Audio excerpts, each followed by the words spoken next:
₱199 lang ang bili ko dito sa Maya Devil's Food Cake. Chocolate mix nga pala to mga kananay at magdadagdag ka na lang dito ng 1/4 cup ng oil, 2 itlog at saka 1 cup of water.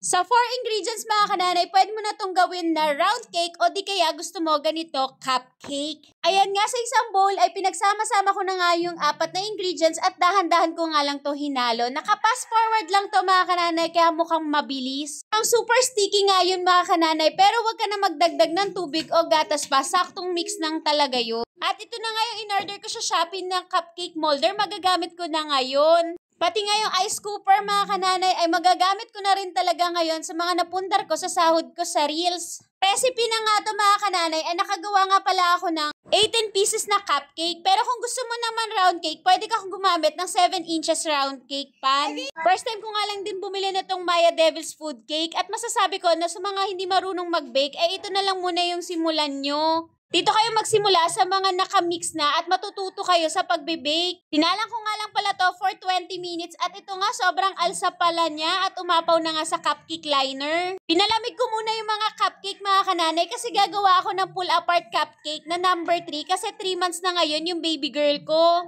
Icing naman mga kananay ay first time ko lang din gagamitin tong Everwhip. Bali naka-chilled yun mga kananay tapos nilagay ko lang dito sa malaking mixing bowl. Ang nilagay ko nga pala ay 1½ cup. Tapos mga kananay, gumamit nga pala ako dito na electrical hand mixer. Hindi kasi kakayanin kapag mano-mano lang ang wire whisk ang gagamitin dito. Taglit ko nga lang to minix mga kananay at sobrang double volume na nga at napaka-stable niya pala. Matamis na rin yung Everwhip, sakto lang sa amin, hindi na ako naglagay ng icing sugar. Mga cupcake nga mga kananay ay nilagay ko na dito sa cake board at hinugis number 3 ko na at sisimulan ko na mag-design. Bali sa icing mga kananay, isang food color lang yung ginamit ko at rose pink nga. Isa ay kinapalan ko yung pagka-color pink tapos yung isa naman ginawa ko lang light.